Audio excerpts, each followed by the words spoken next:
Hello, good morning everybody. Today I am going to discuss academic psychology in India. In our previous part, we discussed about integral yoga.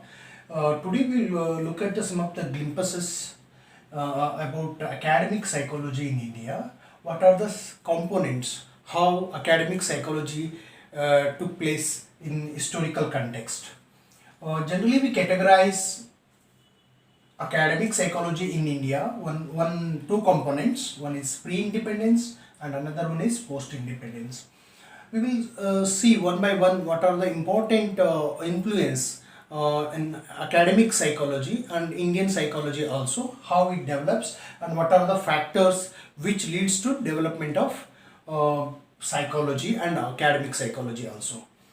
So in pre-independence period, as we know that poverty prevailed in India and uh, British rule dominating in Indian cultural scenario.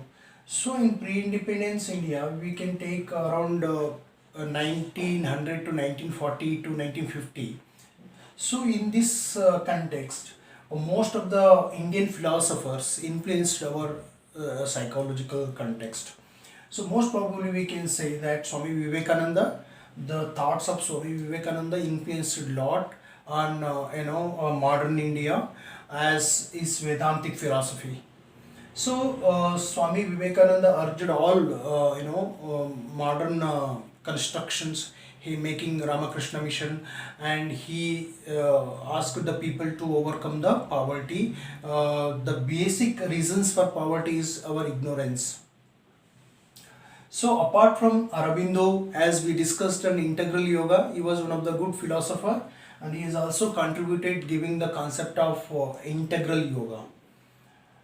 And Radhakrishnan's, as we know that Radhakrishnan's philosophy of Radhakrishna, he wrote Hindu views, Hindu religions and philosophical content. It is also influenced our psychological development, Indian psychological development in general, discussions. And apart from that, B.G. Tilak talked about Bhagavad Gita. His treaty, his explanations related to Bhagavad Gita was very famous. Apart from that, one of the important landmark in 1916, Calcutta University Department of Psychology is introduced.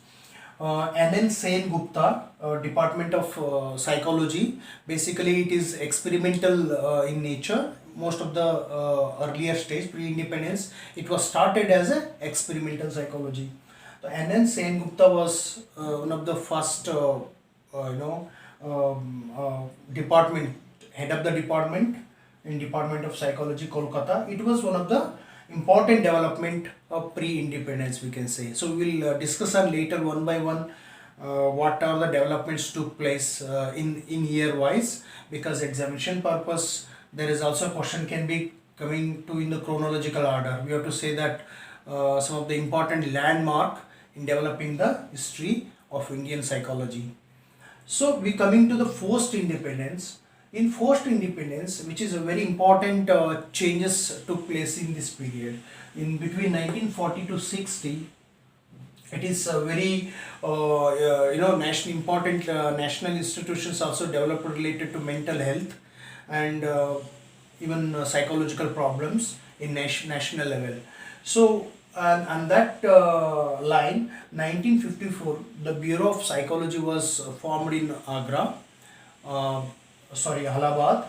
1954, the Bureau of Psychology was formed in Allahabad, which is basically one of the important landmark.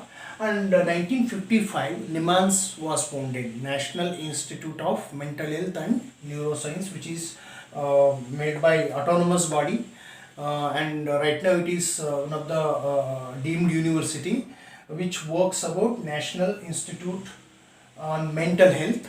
Basically, it is one of the famous institutions in India and the only one important institutions. And in 1962, in Ranchi, Central Institute of Psychiatry is also founded, which is one of the important landmark. So these three landmarks, which for purpose of clinical psychology and also mental health development, framed on this context. So we have to be very careful. These are the landmarks which are foundation for further development of Indian psychology and academic psychology also. We will go one by one. In forthcoming classes, I will discuss some of the academic developments year wise and chronological order. Thank you for watching video.